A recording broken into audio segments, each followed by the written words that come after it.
Christmas Day. All right.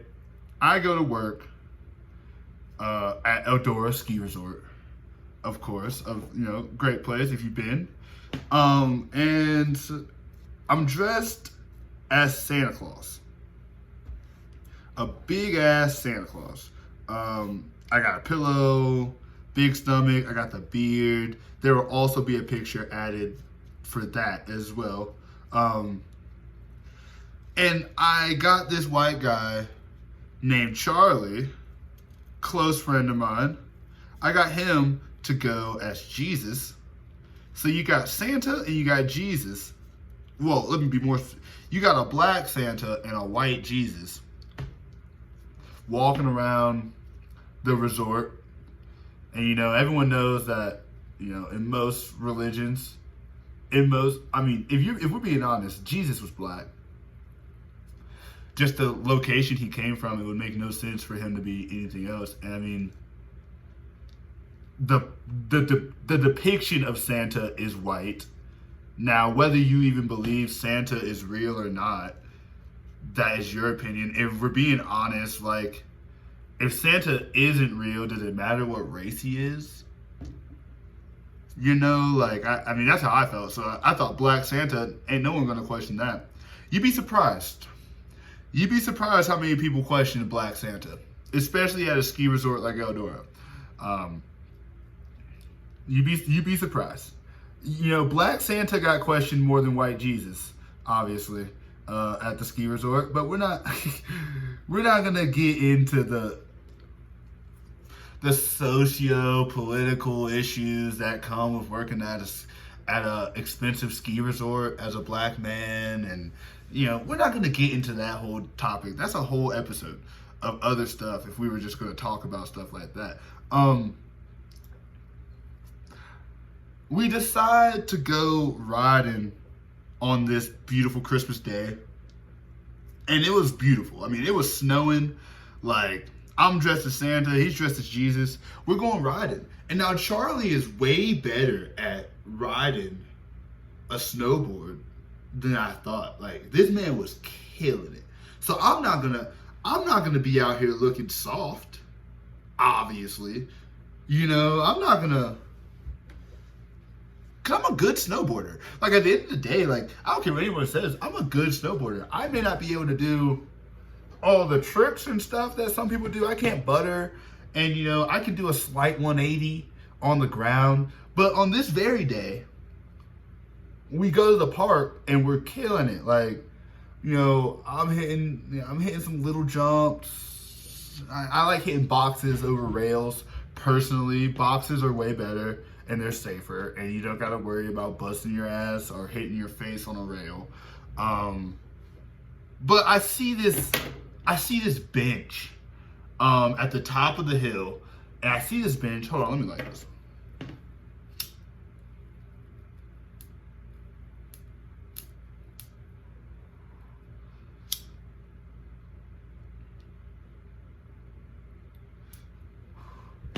Yo, I ain't gonna lie, they ain't bad to have one hand now. I know it's just a regular blunt, but they ain't bad to just have one hand.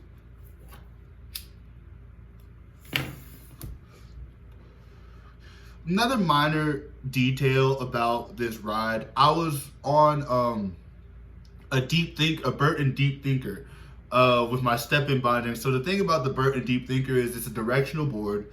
I was riding a 160 wide, which is a little longer than my normal board size. I normally go 155 to 157. So I'm a couple centimeters longer than normal. Which isn't a bad thing, am I right?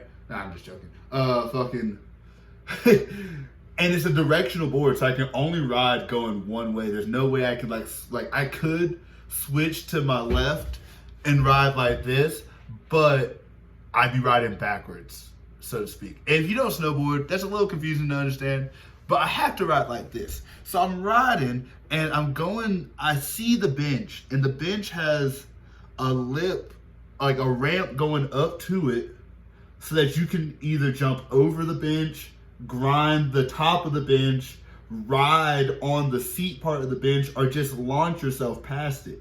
So my plan was, because I was feeling myself heavy this day, dressed as Santa Claus, people were cheering me on, kids are smiling. I go, I'm about to do something crazy that I've never done before. I'm gonna try to hit a 180 off of this bench, you know, and it's gonna look sick. Now, okay, so, like I just said, a directional board, you can only really ride on one side safely. Like you could ride the other side, but it's not made to ride the other side. So a 180, if I'm riding this way, a 180 will put me on the backside. So already my plan is bad. Like, it's not a good idea. Cause I know I can't do a 360, but I know I want to do something sick off this fucking jump. So fucking, I launched myself off this jump. I hit the 180, but then I kind of over-rotated. So, like, I'm now, like, this. Well, okay, I guess I'm now facing straight ahead instead of riding like this or like this. I'm kind of in a rolly chair right now because it makes this so much easier to describe. I fucking land like this, and if you know anything about snowboarding, you do not want your board horizontal with the mountain, because that's how you catch an edge. So I catch this front edge, smack the ground, hands like this. And when I tell you I didn't slide, I came to a complete stop. All the pressure flew into my wrist. Just, not this wrist. This wrist is perfectly fine. Moves, crunches. This one, still can hit it though. Fucking, this one's done. So my dumbass, I played football, so I was like, oh, I just jammed it. Like, I've done this before, hitting somebody. It's not broken, obvious. Like, it didn't feel broken. Just felt jammed, swollen, which in hindsight, it wasn't broken. So since I thought it was just jammed, I keep riding. I did like another lap or two, landed on it again, and it was like, okay, like, it hurts like a hell. I'm going in. Go in. Hold up. Done talk the blunt to sleep.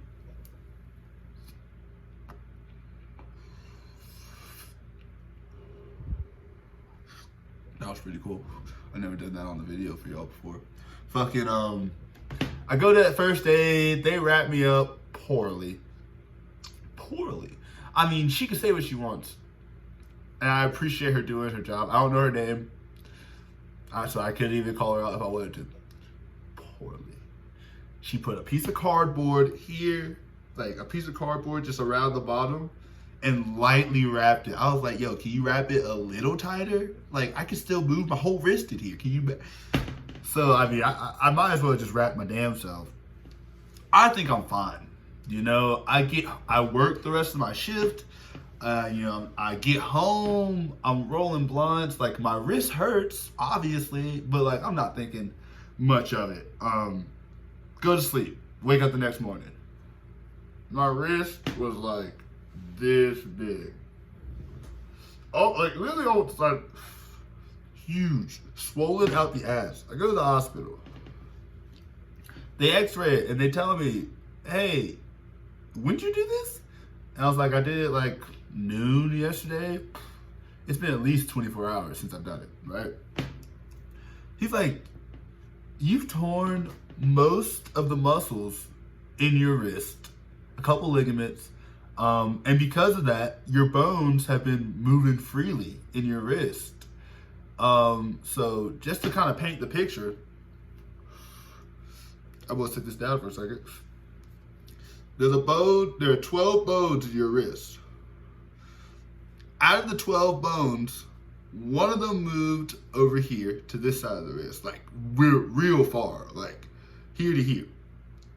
Another one moved like kind of down some, and then another one moved like kind of up and over like this.